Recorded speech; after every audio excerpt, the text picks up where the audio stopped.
आज के इस वीडियो लेक्चर में हम एक बहुत ही सिंपल ट्रिक या एक बहुत ही सिंपल मेथड जिससे आप गैस लॉज को आसानी से याद कर सकते हैं। Gas laws, Boyle's law, Charles law, Gay Lussac law and Avogadro law को आप बहुत ही सिंप्लीफाइड वे में याद कर सकते हैं। और वो ट्रिक भी क्या है? वो ट्रिक है ideal gas equation, PV equal to NRT. और ideal gas equation PV equal to NRT is a combination of, वो भी क्या है? कॉम्बिनेशन है। किसका कॉम्बिनेशन है? Boyle's law, Charles law and Avogadro law का कॉम्बिनेशन है।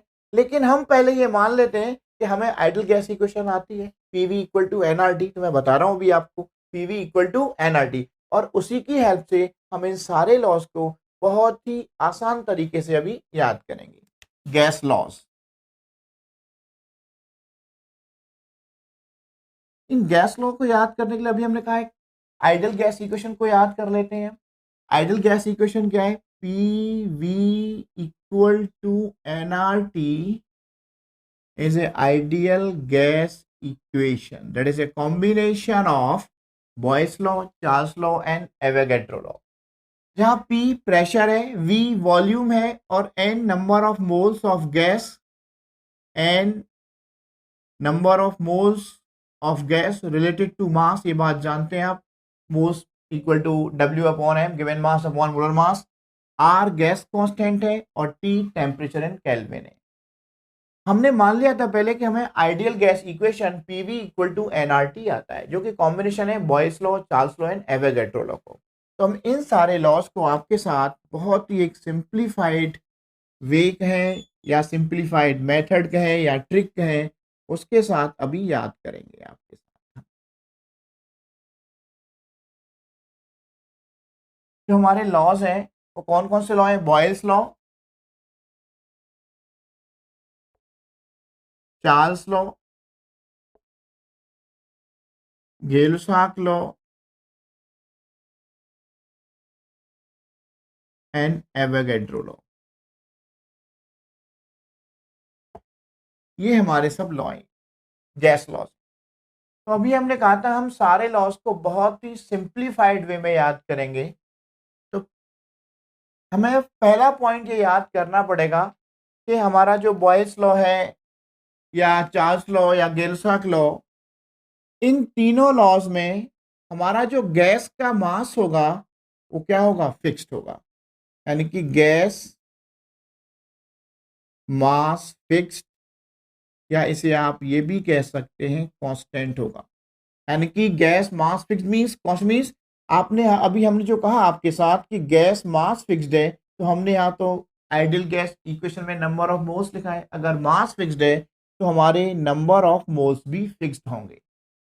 सेकंड पॉइंट, ये पॉइंट आपका कांस्टेंट है। एक और हमारा कांस्टेंट होगा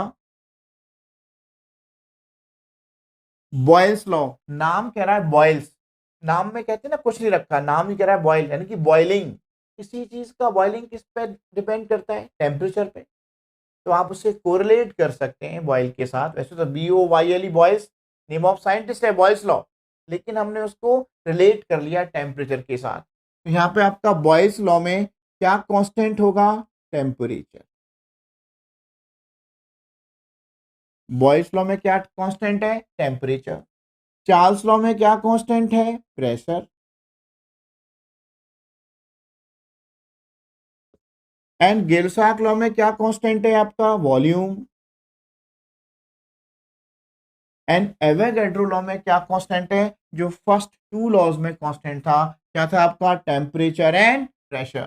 तो एवोगैड्रो लॉ में कांस्टेंट होगा टेम्परेचर एंड प्रेशर। तो सबसे पहले हमने ट्रिक को याद करने के लिए आइडियल गैस इक्वेशन को याद कर लिया, पीवी इक्वल टू एनआरटी। और पीवी इक्वल टू एनआरटी के साथ हमने कहा बॉयल्स, चार्ल्स और गेल-साक लॉ में मास गैस का फिक्स्ड है, नंबर ऑफ मोल्स भी फिक्स्ड होगा। और हमने कहा बॉयल्स लॉ में टेम्परेचर कांस्टेंट है, चार्ल्स लॉ में प्रेशर कांस्टेंट है, गेल-साक लॉ में वॉल्यूम कांस्टेंट है एंड एवोगैड्रो लॉ में टेम्परेचर एंड प्रेशर कांस्टेंट है। और अभी हमने आपके साथ लिखा था आइडियल गैस इक्वेशन क्या है?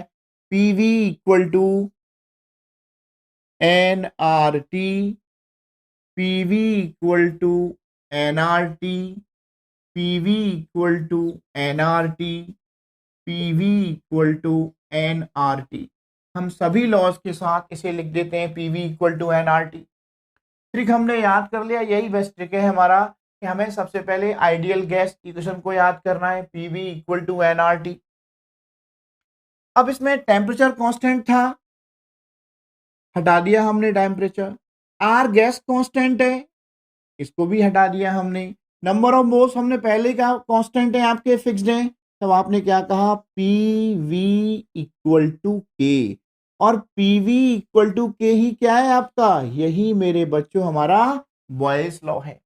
अगर आप ये कहें पी वी इक्वल टू के में एट कांस्टेंट टेम्परेचर यानी कि T1 पे at temperature T1 P1 V1 equal to K, and T2 पे क्या कहेंगे आप, P2 V2 equal to K.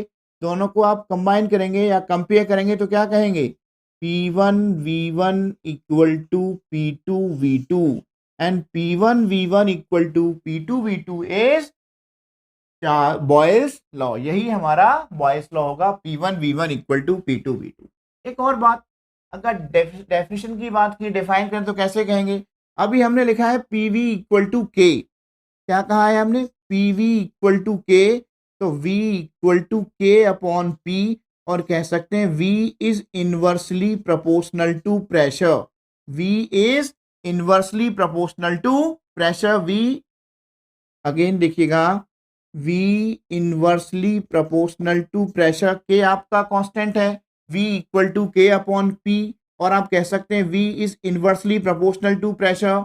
तो आपका डेफिनेशन क्या होगा बॉयल्स लॉ का, आप आसानी से डिफाइन कर सकते हैं, at constant temperature volume of given mass of gas is inversely proportional to pressure. Again देखिएगा, at constant temperature the volume of given mass of gas is inversely proportional to pressure. आप देख पा रहे हैं कितने आसानी से हमने उसको याद कर लिया। नेक्स्ट देखिएगा, अभी चार्ल्स लॉ। हमने कहा चार्ल्स लॉ में प्रेशर कांस्टेंट है, आपने प्रेशर को कांस्टेंट कर दिया, नंबर ऑफ मोल्स और आर कांस्टेंट होगा ही होगा, तो आप क्या मिला, V इक्वल टू, जब आपने एन और आर को हटाए कांस्टेंट साइन लेके आएंगे, तब हमने कहा V equal to K T, और ये भी कह सकते हैं V upon T equal to K. आपने कहा V upon T equal to K. तो यहां से आप ये बात भी देख पा रहे हैं कि अगर फॉर्मूला बनाएं तो क्या होगा, V1 upon T1 equal to V2 upon T2। V equal to K T, अगर आप प्रोपोर्शनल का साइन हटाते हैं, V इक्वल टू टी, ठीक है, temperature in kelvin, V equal to K T, अगर आप प्रोपोर्शनल का साइन हटाएंगे यहां से, तब आप क्या कहेंगे, V प्रोपोर्शनल टू टी, यानी कि at constant pressure the volume of given mass of gas is directly proportional to absolute temperature या temperature in Kelvin। बड़े सिंप्लीफाइड वे में उम्मीद करता हूं आपको यह भी समझ में आया होगा। नेक्स्ट है हमारा गेल-साक लॉ। अभी हमने गेल-साक लॉ में कहा वॉल्यूम हमारा फिक्स्ड है, तो वॉल्यूम को फिक्स कर दीजिए। हमने वॉल्यूम फिक्स कर दिया, एन आर ऑलरेडी पहले से ही कांस्टेंट है, तो P इक्वल टू क्या होगा, P इक्वल टू होगा के टी, या कह सकते हैं आप P प्रोपोर्शनल टू T, या P upon T equal to K, और क्या कह सकते हैं आप P upon T equal to K, और उससे क्या बनाएंगे हम, P1 upon T1 equal to P2 upon T2। ये हमारा गेल-साक लॉ हो गया। Definition, at constant volume the given mass of gas pressure is directly proportional to temperature, यानी कि P प्रोपोर्शनल टू T। कितने बड़े सिंप्लीफाइड में, बहुत ही आसान तरीके से हमने याद कर लिया। Boyle's law P1 V1 equal to P2 V2, Charles law V1 upon T1 equal to V2 upon T2, Gay Lussac law P1 upon T1 equal to P2 upon T2। अब बारी किसकी आ गई, एवोगैड्रो लॉ की। एवोगैड्रो लॉ को भी हम बहुत आसान तरीके से याद कर सकते हैं। एवोगैड्रो लॉ में हमने क्या कहा, हमने कहा टेम्परेचर एंड प्रेशर कांस्टेंट है, ये बात आप जानते हैं, टेम्परेचर कांस्टेंट है, प्रेशर कांस्टेंट है, और आर गैस कांस्टेंट है, ये भी हमारा कांस्टेंट है। लेकिन यहाँ नंबर ऑफ मोल्स हमने पहले ही कहा था कि हमारा जो मास ऑफ गैस फिक्स था वो बॉयल्स, चार्ल्स और गेल-साक में था। तब हम क्या कहेंगे, V equal to K N और V प्रोपोर्शनल टू एन, यानी कि at constant temperature and pressure the volume of gas is directly proportional to number of moles of gas या मास ऑफ गैस, यानी कि आपका जो मास है वो मोल से रिलेटेड होगा। तो ये हम कह सकते हैं V प्रोपोर्शनल टू एन। ये हमारा कौन सा है, एवोगैड्रो लॉ है। इस एवोगैड्रो लॉ को एन आपका number of moles of gas है, आप चाहें तो इसको और मॉडिफाइड कर सकते हैं, जैसे कि V इक्वल टू हमने क्या कहा के एन, और V equal to K into N क्या है, number of moles of gas small M upon capital M, given mass upon molar mass. तो क्रॉस मल्टीप्लाई करेंगे तो क्या आएगा, कैपिटल एम मोलर मास है, molar mass into V equal to K into M, और M equal to K into small M upon V। और मेरे बच्चे आप जानते हैं स्मॉल एम अपॉन वी क्या होता है, डेंसिटी। डेंसिटी क्या होता है, मास अपॉन वॉल्यूम। तब आपने कहा capital M equal to K into D, where D क्या है, density of gas. Again M क्या है, molar mass equal to K into small M upon V, M upon V is density, density equal to mass upon volume, तो M equal to K D. तो आपने कहा molar mass of gas is directly proportional to M proportional to density of gas.